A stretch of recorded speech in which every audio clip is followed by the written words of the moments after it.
Assalamualaikum warahmatullahi wabarakatuh.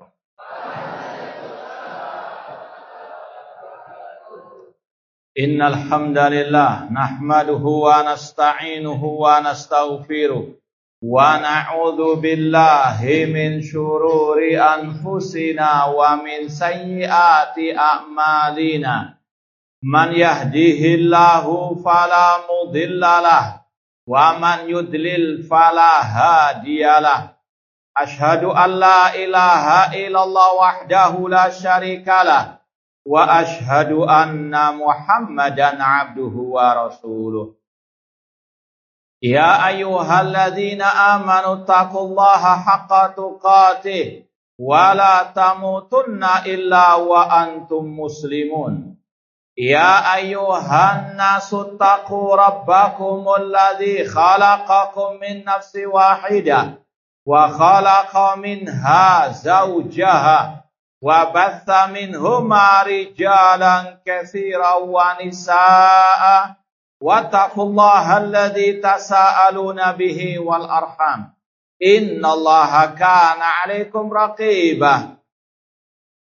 Ya ayyuhalladzina amanu taqullaha wa qulu qawlan sadida yuslih lakum a'malakum wa yaghfir lakum dhunubakum wa may yuti'illaha wa rasulahu faqad faza fawzan 'azima.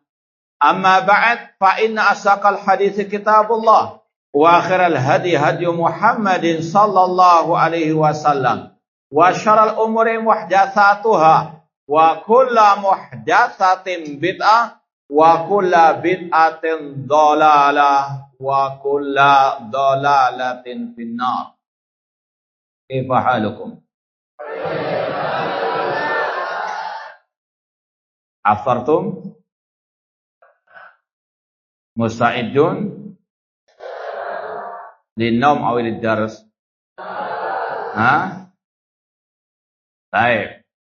Alhamdulillah, segala puji bagi Allah Subhanahu wa taala yang mempertemukan kita kembali dalam kajian akidah Al-Imam Sufyan ibn Uyainah rahimahullahu taala. Semoga Allah Subhanahu wa taala senantiasa memberikan kepada kita keistiqomahan dalam belajar akidah salaf dan berpegang teguh dengannya sampai akhir hayat kita nanti.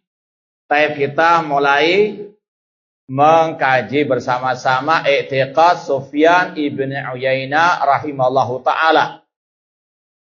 Sudah kita sampaikan kemarin 3 pembahasan dari akidah Sufyan bin Uyainah. Kita baca lagi dari awal. Kata Imam Sufyan bin Uyainah rahimahullah, as-sunnatu asyratun. Sunnah, yaitu akidah ahlus sunnah, ada 10 poin. Faman kunna fihi faqad istakmala sunnah. Barang siapa yang berpegang teguh dengan 10 akidah tersebut, maka dia telah menyempurnakan as-sunnah alias akidah. Wa man taraka minha syai'an faqad taraka sunnah. Dan barang siapa meninggalkan salah satu dari 10 poin akidah tersebut, maka dia telah meninggalkan as-sunnah dan dia bukan ahlus sunnah. Ini sudah kita sampaikan pada pertemuan yang lalu. Sahih? Syarahna ulam nasyrah. Sudah disyarah apa belum? Nah, sudah. Apa saja 10 perangai ataupun 10 akidah tersebut? Ya, kita mau tes. Tutup bukunya dulu. Siapa yang siap menjawab? Tapi tutup buku dulu. Angkat tangan dulu. Nah, kelas 9. Anak mau lihat kayak tadi gitu loh, Bu. Ya rebutan itu sebetulnya. Nah, kelas 9 tidak ada. Yang siap angkat tangan. Baik. Pertanyaannya berkaitan dengan al-haud lil murajaah saja. Sebutkan 3 pembahasan tentang al-haud, tentang ciri telaga Nabi SAW, ya. Kemudian yang kedua tentang bagaimana kiat menggapai telaga tersebut, dan yang ketiga siapa saja yang diusir dari telaga tersebut. Nah, 3 poin.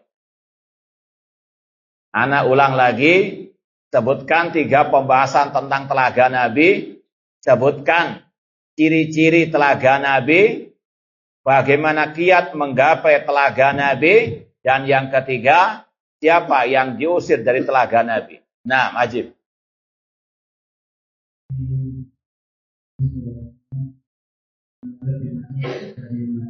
Apanya? Hah? Batunya atau apanya? Hah?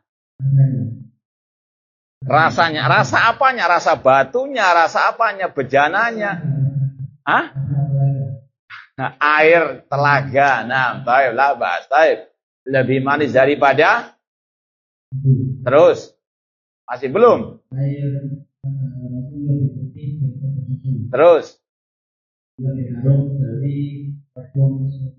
Baik, terus. Apalagi? Panjang lebarnya. Hah? Tulu syahrun wa arduhu syahrun. Baik. Kemudian yang kedua. Bagaimana kiat menggapai telaga Nabi SAW pada hari kiamat?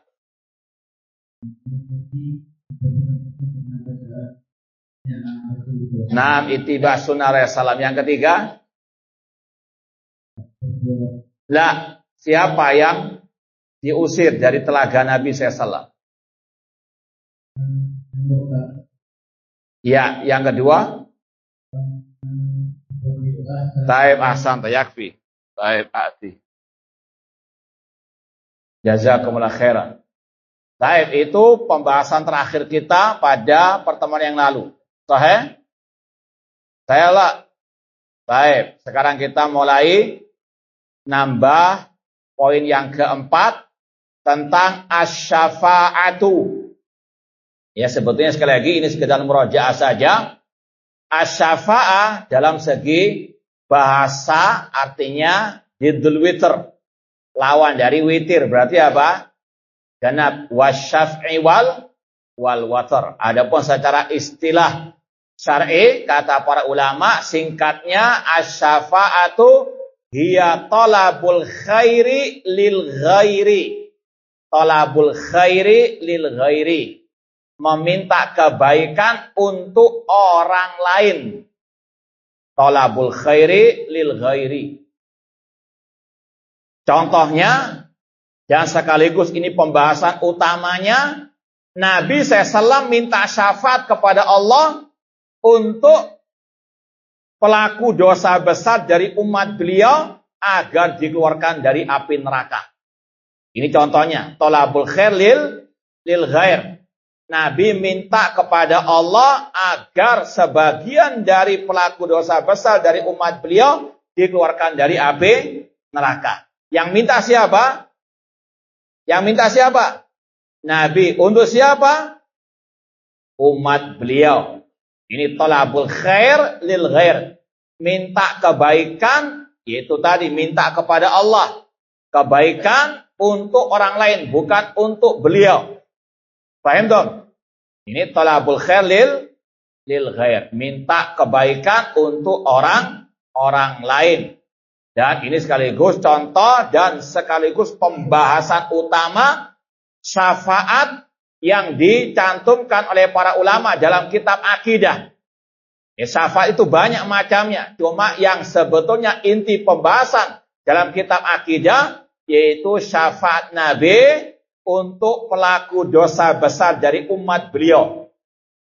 Makanya kalau misalnya antum baca akidah Imam Abul Hasan Asy'ari yang kita lagi bahas tadi malam ya, tiap hari Rabu badal maghrib, akidah Imam Abul Hasan Asy'ari dalam kitab beliau Maqalatul Islamin, beliau mengatakan wa yuqirruna bi syafaatin Nabi sallallahu wa annaha li ahlil kabair min ummatihi.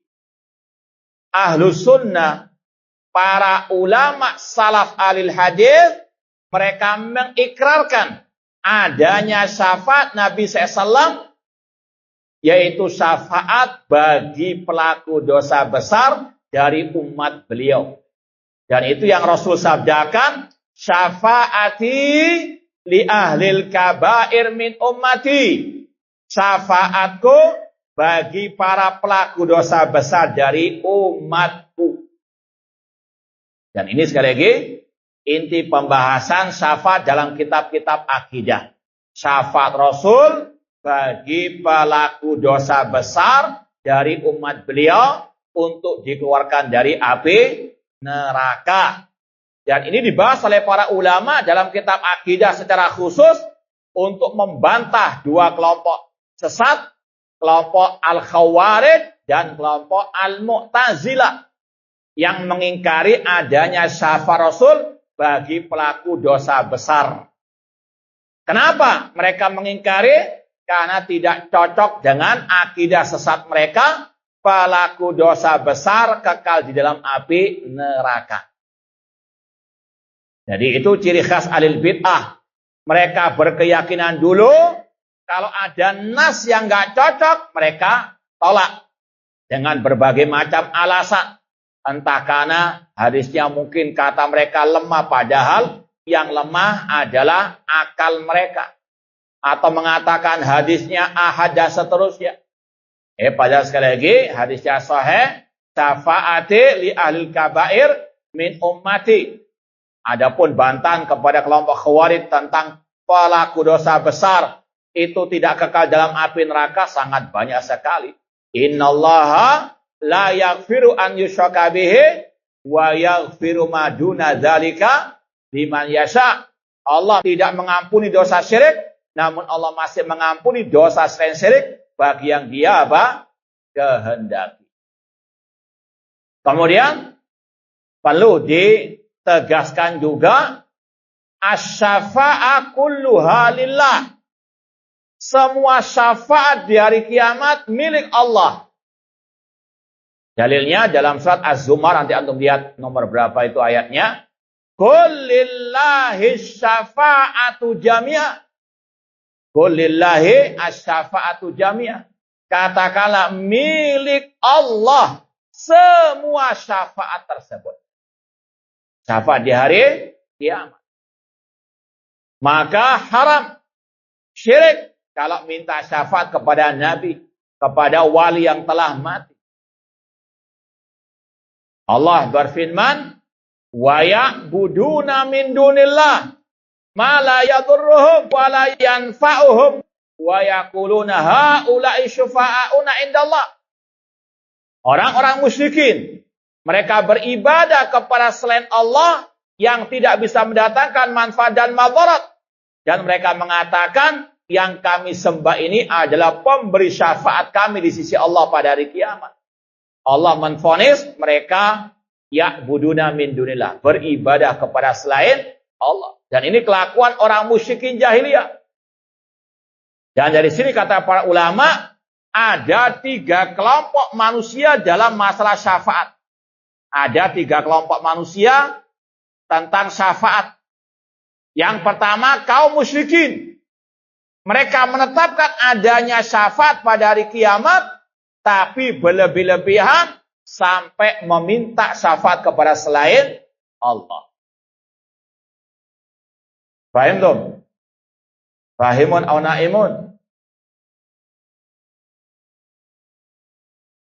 Kemudian kelompok yang kedua, kelompok tadi, Khawarij dan Mu'tazilah, yang mengingkari syafaat pada hari kiamat bagi pelaku dosa besar. Dan ini sekali lagi pembahasan inti kita. Penetapan syafaat dalam kitab akidah itu berkaitan erat dengan syafaat Rasul bagi pelaku dosa besar dari umat beliau. Adapun yang ketiga, ini Ahlus Sunnah wal Jamaah.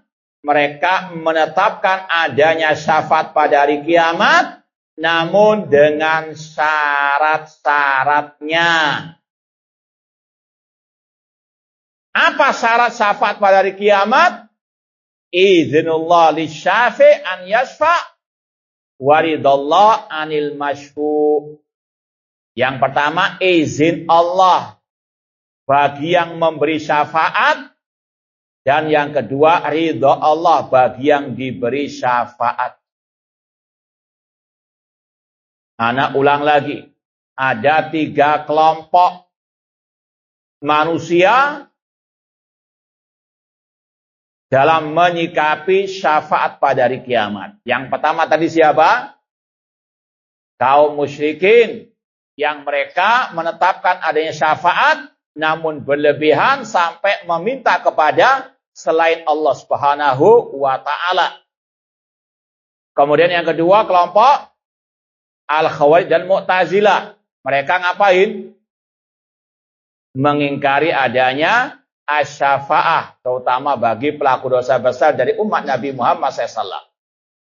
Kemudian yang ketiga tadi siapa? Ahlus sunnah yang mereka menetapkan adanya syafaat pada hari kiamat, namun dengan apa? Syarat-syaratnya. Apa saja syaratnya tadi? Izin Allah bagi yang memberi syafaat, dan yang kedua, ridha Allah bagi yang diberi syafaat. 2 syarat ini tercantum dalam surat An-Najm ayat 26. Surat An-Najm ayat 26. Allah berfirman, wa kam min malakin fis samawati la tughni syafa'atuhum syai'an illa min ba'di ayyadzanallahu liman yasha'u wa yarda. Berapa banyak malaikat-malaikat di langit yang tidak bermanfaat syafaat mereka sampai diizinkan oleh Allah dan diridhoi oleh Allah Subhanahu wa ta'ala. Paham dong? Apa 2 syarat syafaat pada hari kiamat? Izin Allah bagi yang memberi syafaat dan apa? Nah, adapun ayat-ayat yang lain juga ada ya tentang syarat-syarat tersebut meskipun secara terpisah. Man dalladzi yashfa'u indahu illa biizni. Siapakah yang bisa memberikan syafaat di sisi Allah kecuali dengan seizin dari Allah Subhanahu wa ta'ala. Baik, ma'asal muslimin ikhwani fillah wa akhwati rahimani wa rahimakumullah. Adapun syafaat-syafaat yang lain banyak macamnya. Selain yang satu ini, yaitu syafaat yang umum dan yang khusus bagi Nabi Shallallahu Alaihi Wasallam.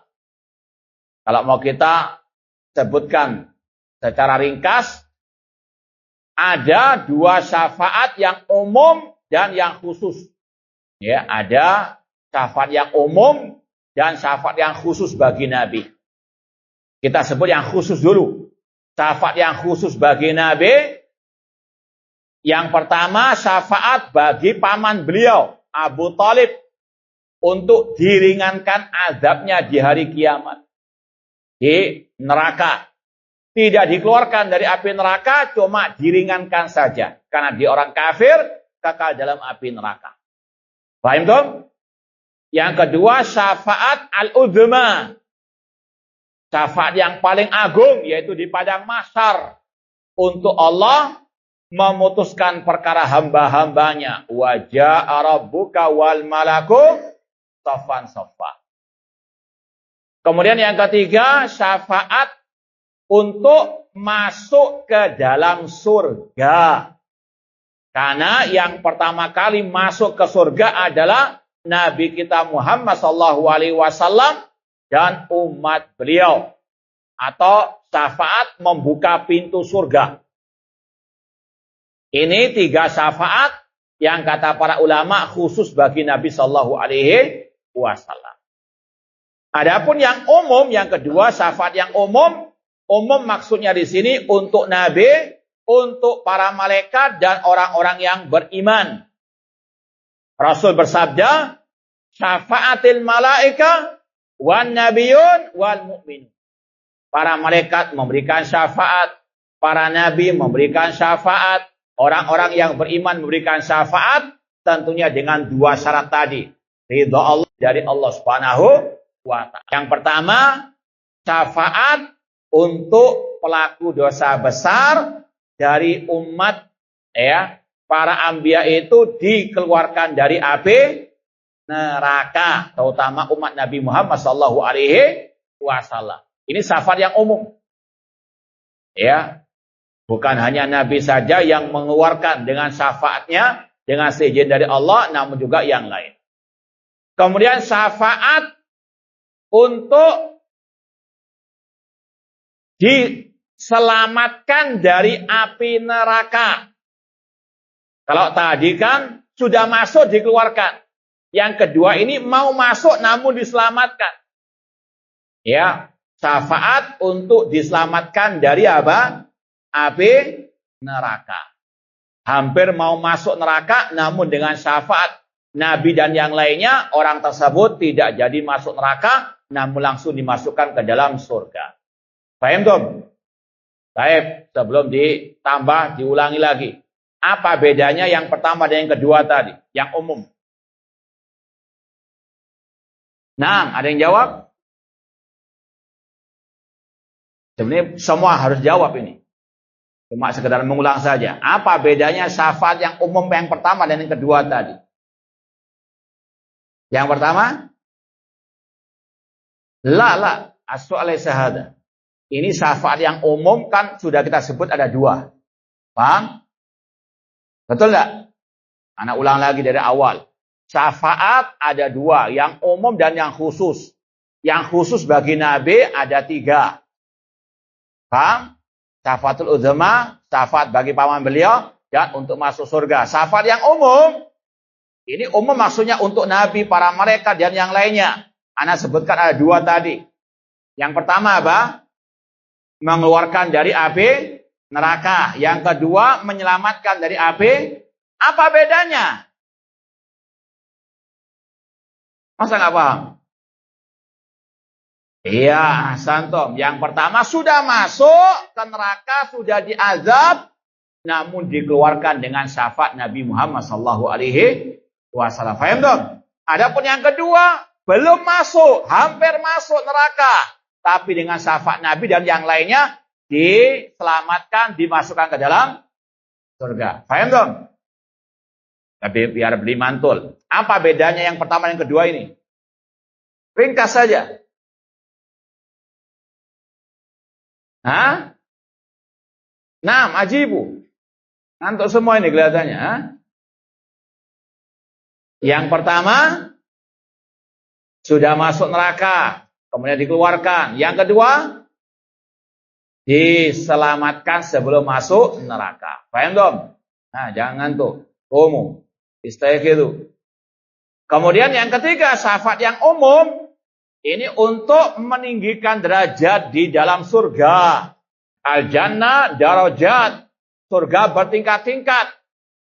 Mungkin awalnya tingkat yang paling rendah. Dengan syafaat Nabi, para malaikat dan yang lainnya. Dia naik tingkat di surga. Paham dong?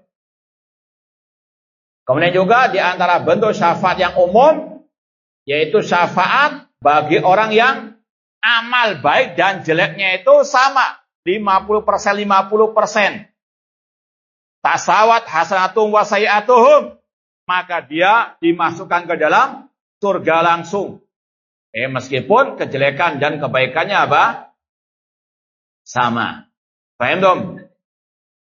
Dan masih banyak yang lain. Baik, kita pindah ke pembahasan berikutnya.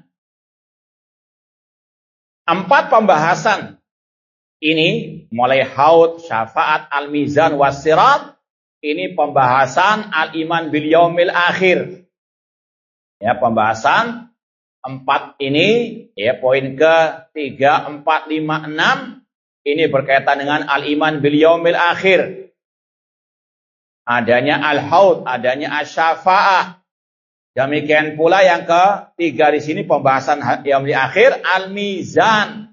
Adanya timbangan pada hari kiamat. Ahlus sunnah meyakini adanya mizanun haqiqiyun lahu kifatan. Adanya timbangan yang hakiki, yang memiliki 2 daun timbangan untuk menimbang kebaikan dan keburukan manusia. Ini akidah Ahlus sunnah. Ini juga disebutkan oleh para ulama dalam kitab akidah untuk membantah, untuk menyelisih akidah sesat kelompok Al-Mu'tazilah yang mereka tidak mempercayai adanya timbangan pada hari kiamat. Bahkan karena ini kurang ajarnya mereka, kurang akhlaknya mereka, mereka mengatakan la yahtaju ilal mizan illal baqal. Tidaklah yang butuh kepada timbangan kecuali tukang sayur. Naudzubillah min dzalik, ini pelecehan kepada Allah Subhanahu wa taala dan kepada Al-Qur'anul Karim yang jelas-jelas menyebutkan adanya timbangan pada hari kiamat. Ya, fa amma man thaqulat mawazinu wa amma man khafat mawazinu. Allah menyebutkan dalam ayat-ayat tersebut adanya timbangan pada hari kiamat. Adapun kelompok Mu'tazilah mereka tidak mempercayainya dan mereka juga mentakwilkannya dengan kata-kata al-mizan al-murad bihi al-adl, keadilan. Artinya majas, bukan alat timbangan yang hakiki, hanya kiasan saja kata mereka, hanya menunjukkan tentang keadilan Allah saja. Ahlussunnah mengatakan tidak. Di hari kiamat ada namanya timbangan yang hakiki. Lahu kifatan, memiliki dua apa? Daun timbangan. Seperti dalam hadis tentang al-bitaqah. Yang mana seseorang memiliki 99 catatan kejelekan, kejahatan. Kemudian ditimbang dengan satu catatan amal kebaikan. Yaitu kalimat tauhid la ilaha illallah. Ahlussunnah sekali lagi mengimani, membenarkan adanya timbangan yang hakiki pada hari kiamat, tentunya berdasarkan qala Allah wa qala Rasul wa ma'ajma' ali salaful ummah. Ikhwani fillah wa akhwati rahimani wa rahimakumullah. Para ulama membahas tadi timbangan pada hari kiamat itu hakiki, ada wujudnya. Adapun bagaimana secara terperincinya wallahu taala alam, ini masalah gaib. Kemudian dibahas oleh para ulama apa saja yang ditimbang pada hari kiamat. Ada 3 yang ditimbang. Yang pertama al-amal. Amal perbuatan manusia. Itu akan ditimbang. Dan ini yang paling inti. Seperti dalam akhir hadis Sahih Bukhari. Kalimatani khafifatani ala lisan. Thaqilatani fil mizan habibatai ar-rahman. Ada 2 ucapan yang ringan di lisan namun berat di timbangan, yaitu pada hari kiamat, dan dicintai oleh Allah Ar-Rahman. Subhanallah wa bihamdi subhanallahi al-azim. Rasul menegaskan 2 ucapan ini alias 2 amalan lisan ini akan ditimbang pada hari kiamat, dan itu sangat berat di sisi Allah Subhanahu wa taala. Yang ditimbang adalah apa? Yang pertama al-amal. Yang kedua yang ditimbang juga adalah al-bitaqah, catatan al-amal. Seperti yang sudah kita isyaratkan tadi, hadis yang dikenal dengan hadisul bitaqah, tentang seseorang yang memiliki 99 catatan kejelekan dan ditimbang dengan 1 catatan kebaikan, namun catatan yang baik itu mengalahkan yang jelek tersebut, yaitu kalimat tauhid la ilaha illallah. Semoga Allah Subhanahu wa taala menghidupkan dan mewafatkan kita di atas kalimat tauhid la ilaha illallah. Kemudian yang ketiga yang ditimbang adalah al-badan. Badannya manusia. Namun dua-duanya al-bitaqah, catatan dan badan manusia yang ditimbang, ini ujung-ujungnya kembali kepada al-amal yang paling inti. Jangan yang besar badannya ya itu sombong, merasa wah saya paling berat nanti pada hari kiamat. Tidak.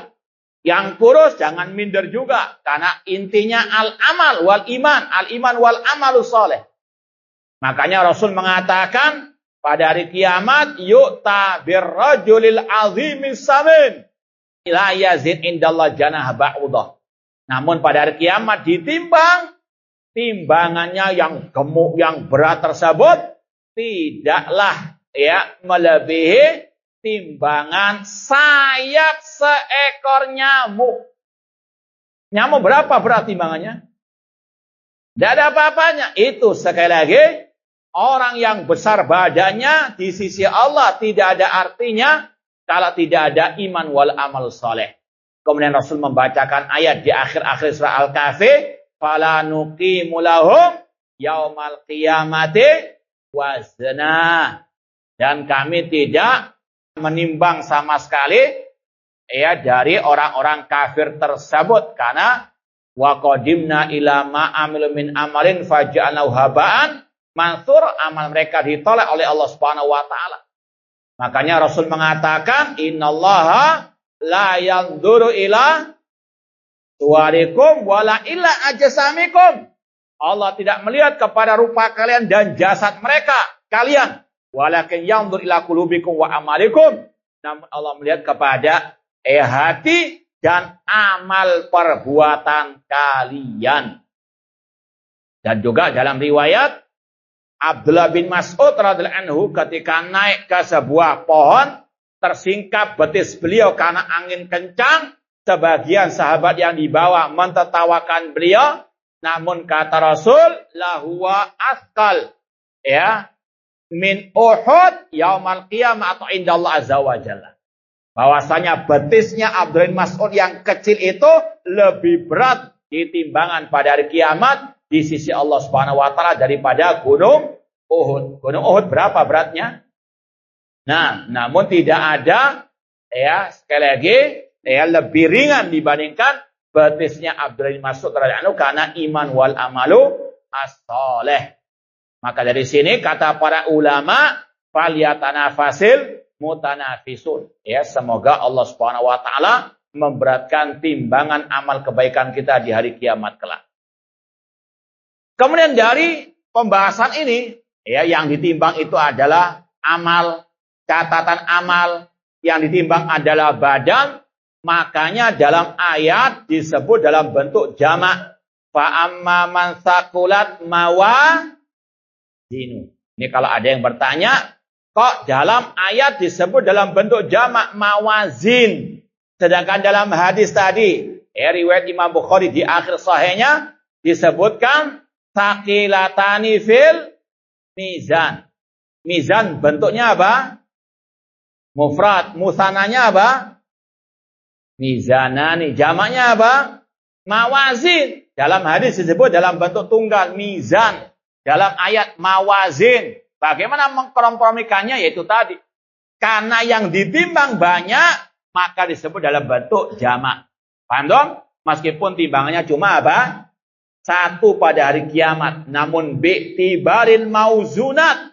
Dilihat dari sisi yang ditimbang itu banyak, disebut dalam bentuk apa? Jamak. Intinya tidak ada kontradiksi antara penyebutan tunggal al-mizan dengan mawazin bentuk jamak. Paham Tom? Baik. Lanjut poin yang berikutnya tentang as-sirat. Ini sekedar wadzakir saja. Antum insyaallah sudah sering melewati pembahasan-pembahasan ini. As-sirat. Apa arti as-sirat? Yaitu as-sirat al-mansub ala matni jahannam. Kata para ulama, definisi sirat ini adalah apa? Jembatan yang ditancapkan di atas neraka jahannam pada hari kiamat. Baik, sebelum ana lanjutkan kelas 10 yang belum dapat hadiah tadi ya. Siapa yang siap menjawab? Nah, mana kelas 10? Tidak ada. Masa kalah sama yang kelas 7 tadi? Nah, kelas 7, kelas 8, adik-adik kelasnya sudah dapat hadiah. Kelas 10 mana? Yang siap angkat tangan. Itu angkat tangan siapa tadi itu? Taib. Kum. Kelas berapa itu? Kelas 9. Mana amiknya?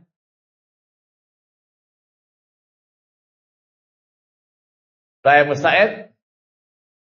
Taib, sebutkan 2 saja pembahasan tentang jembatan. Sebutkan 2 pembahasan tentang sirat, ya. Yang pertama tentang dalil ayat tentang sirat di hari kiamat. Yang kedua tentang ciri-ciri as-sirat, itu saja, gampang. Baik, 2 pertanyaan saja. Apa ayatnya? Kalau nggak hafal, jawab yang kedua dulu, nanti Anda cari soal yang lainnya. Baik. Ayatnya hafal enggak? Nggak hafal. Ciri as-sirat. Setipis apa? Lebih tipis dari rambut. Baik, yang kedua cirinya apa? Baik, yang ketiga, baik, yakfi. Pertanyaan ganti yang ayat tadi. Sebutkan 3 keadaan manusia ya ketika melewati sirat. 3 keadaan manusia. Mana? Mic-nya kurang atas mungkin, kurang keras. Dekatkan ke mulutnya. Nah. Ada yang? Itu cara baik. Sebetulnya bukan itu yang Anda maksud. 3 keadaan manusia dalam melewati sirat, bukan cara melewati sirat. 3 keadaan manusia ketika melewati sirat. Ada yang selamat, nah. Terus? Iya, yang ketiga? Hah? Jatuh, taib. Jazakumullah khair. Hati. Barakallahu fiik. Gampang kan? Taib. Adapun ayatnya dalam surat Maryam ayat ke-71. Ini hafalkan, wa in minkum illa wariduha. Tidaklah di antara kalian kecuali akan wariduha, melewati as-sirat tersebut. Sekali lagi ayatnya dalam surat Maryam ayat 71, wa in minkum illa wariduha. Tidaklah di antara kalian kecuali kalian akan melewatinya. Semua akan melewati as-sirat. Bahkan para anbiya, mereka ketika melewatinya hanya bisa berdoa Allahumma sallim sallim. Ya Allah selamatkanlah selamatkan. Karena sangat amat mengerikan. Sebagaimana tadi dalam riwayat Abu Sa'id Al-Khudri radhiyallahu anhu dikatakan tentang ciri as-sirat tersebut, adaqqu minasya'ri, lebih tipis daripada rambut, wa ahaddu minas-saif, dan lebih tajam daripada pedang. Ini riwayat sahabat Rasul Abu Sa'id Al-Khudri radhiyallahu taala anhu. Ya, para anbiya hanya bisa berdoa Allahumma sallim sallim. Dan tadi keadaan manusia ada 3. Ada yang selamat 100% meskipun dengan berbagai cara melewatinya.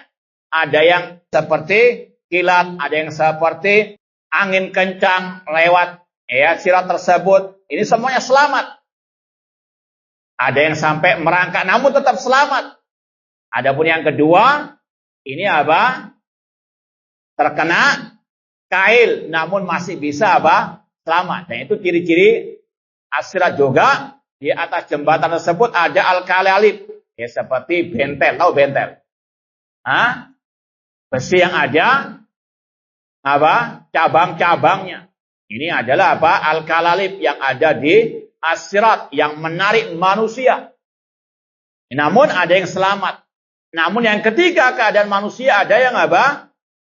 Dimasukkan ke dalam api neraka. Paham? Ini diantara pembahasan as-sirat yang wajib diimani.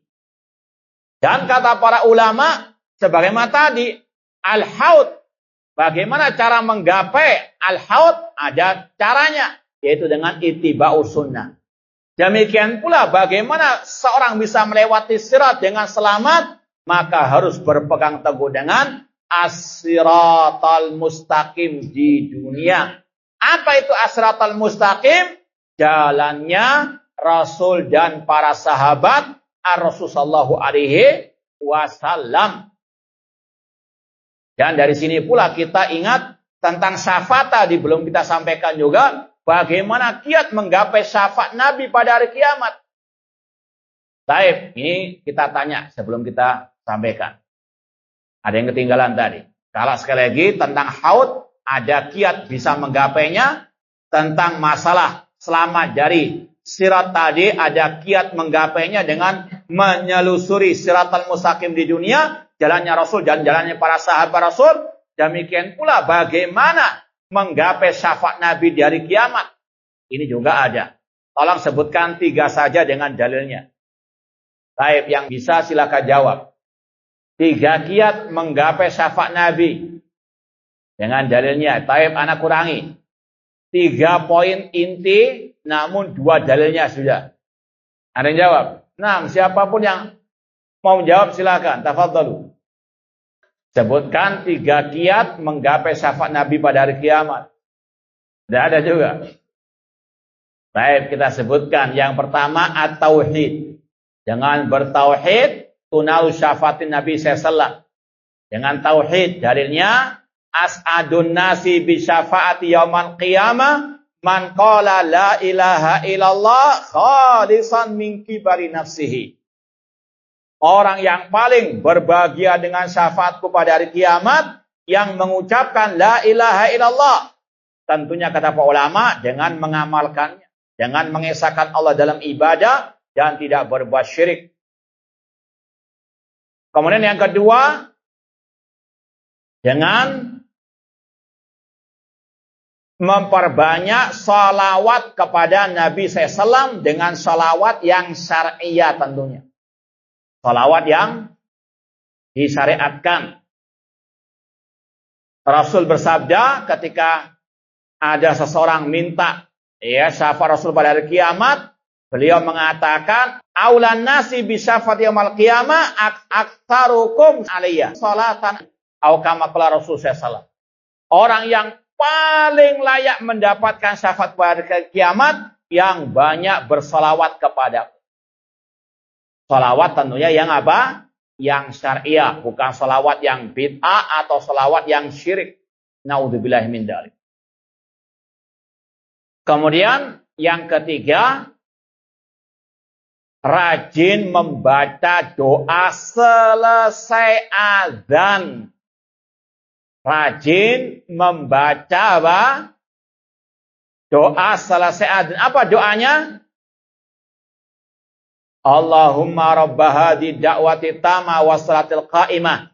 Rasul bersabda dalam hadis yang sahih,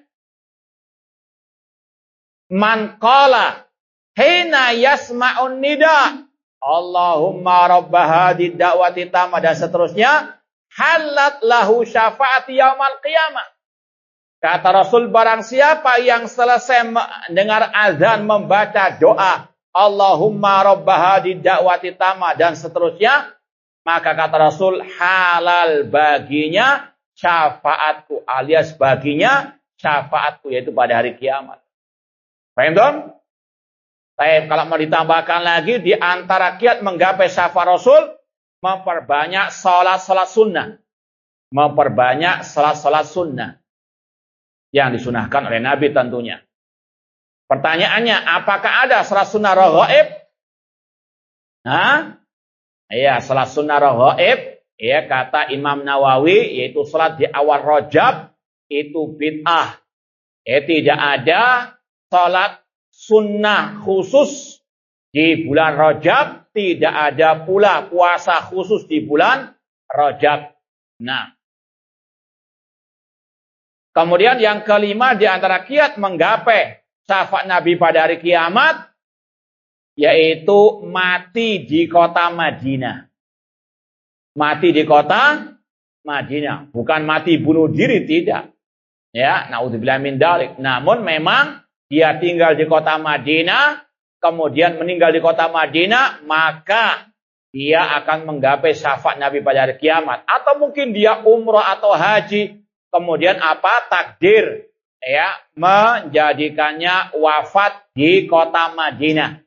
Itu salah satu kabar gembiranya. Rasul mengatakan, man istata'a an yamut bil Madinah falyamut biha fa innilahu syafi'un yaumal qiyamah. Barang siapa yang sanggup mati di kota Madinah, maka matilah di kota Madinah, karena aku akan memberikan syafaat baginya pada hari kiamat kelak. Paham dong? Ya, ini sekali lagi salah satu keutamaan tinggal di kota Al-Madinah. Baik, Sekarang kita lewati pembahasan as-sirat. Kita tambahkan lagi pembahasan yang berikutnya, wal imanu qaulun wa amalun.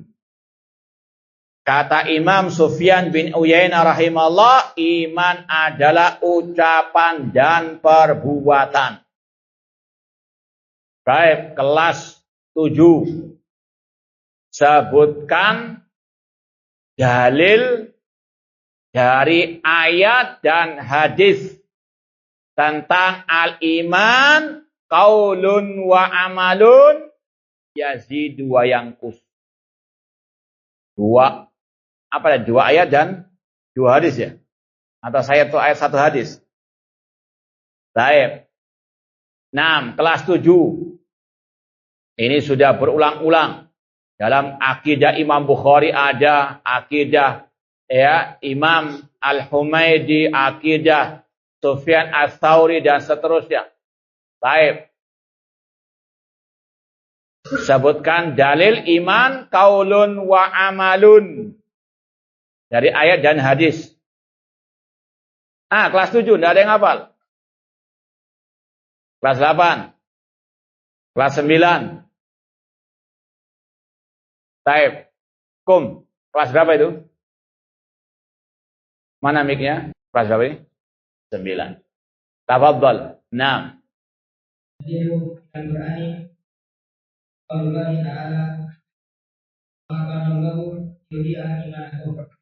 Baik. Al-hadis. Naam, kamil. Bid'un.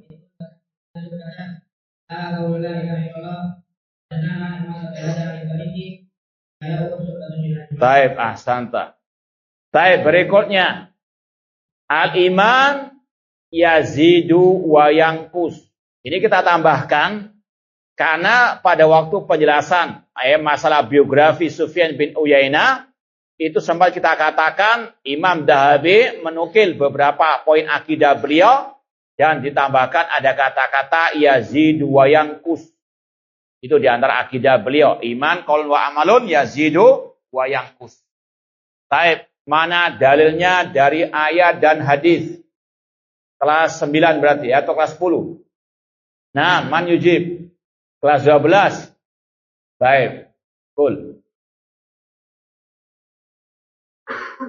Baik. Aina dalil yanqus? Baik, yakfi. Jazakallah khair. Hakadha. Baik. Ikhwani fillah wa akhwati rahimani wa rahimakumullah.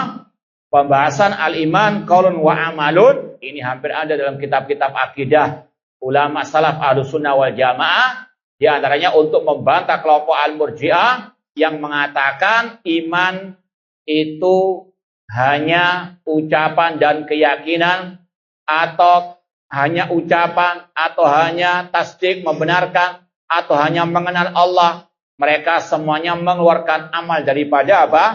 Al-iman. Makanya ulama Ahlussunnah sekali lagi rata-rata dalam kitab mereka pasti ada pembahasan yang satu ini. Al-iman qaulun wa amalun. Iman adalah ucapan dan perbuatan. Kemudian kalau ada yang bertanya, loh mana al-i'tiqad, keyakinan? Baik, mana kelas 11 yang belum dapat sama sekali hadiah tadi? Pertanyaannya singkat, simpel. Gampang sebetulnya. Kenapa kok nggak ada kata-kata i'tiqad? Padahal yang sering kita sampaikan juga, iman adalah keyakinan, ucapan dan perbuatan. Kok di sini nggak ada kata-kata i'tiqad? Nah, kelas 11. Mana ada? Baik, suruh maju di sini. Biar kelihatan. Nah, biar rata dapat hadiah semua. Nah, Ajib. Mana mic-nya tadi? Saya kalau lamat. Saya bisotin murtafi. Al-i'tiqad yadkhul fi al-amali, al-amal al-qaul. Al-amal al-qalbi. Baik. Kalau mau diperinci, kenapa kok disebut al-i'tiqad? Karena al-qaul wal amal itu ada pembagiannya. Qaulul lisan wa qaulul qalb. Ucapan ada dua. Ucapan hati dan ucapan lisan.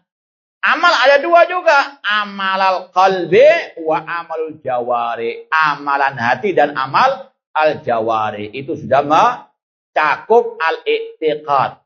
Paham dong? Maka tidak masalah kalau hanya dikatakan iman adalah ucapan dan perbuatan. Paham dong? Adapun yang salah kalau mengatakan iman hanyalah ucapan dan keyakinan. Ini salah. Kenapa? Karena tidak ada al-amal. Itu akidahnya kelompok al-murji'ah.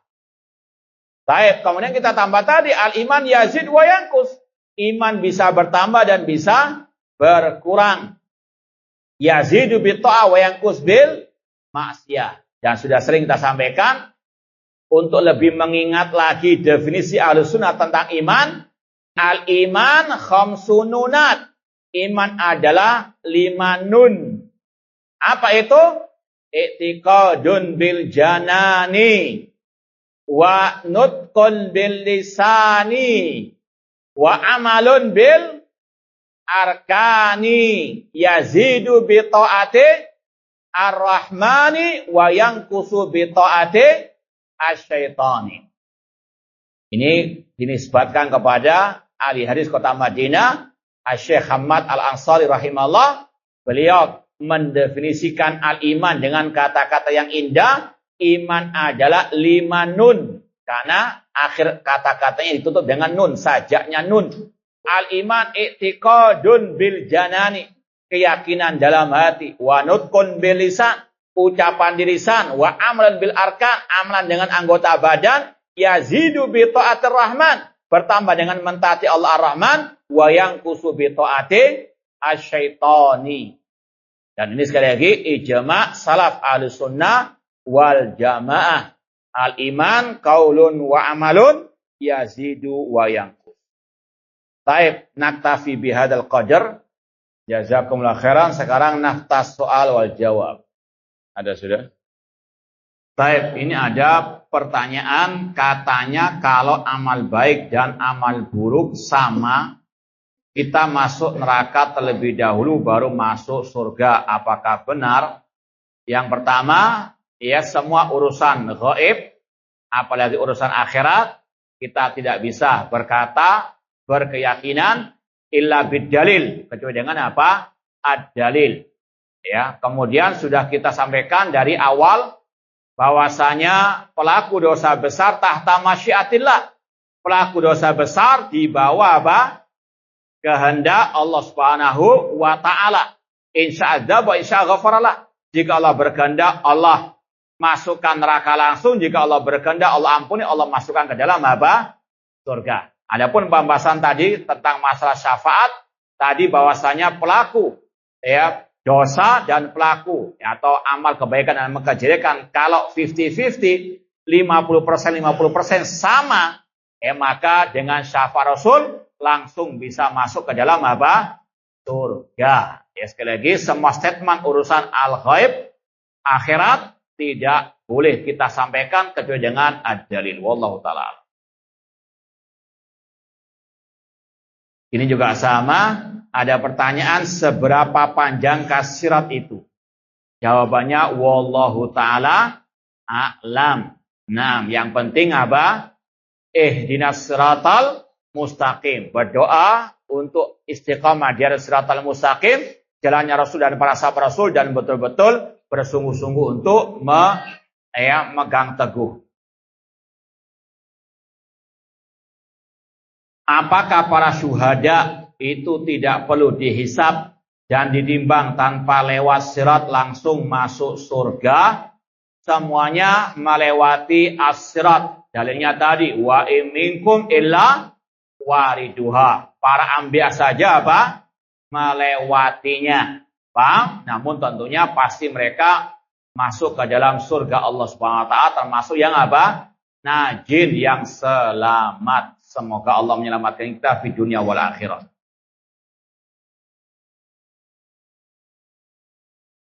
Apakah ada perbedaan antara mushaf dengan Al-Quran? Apakah keduanya kalamullah?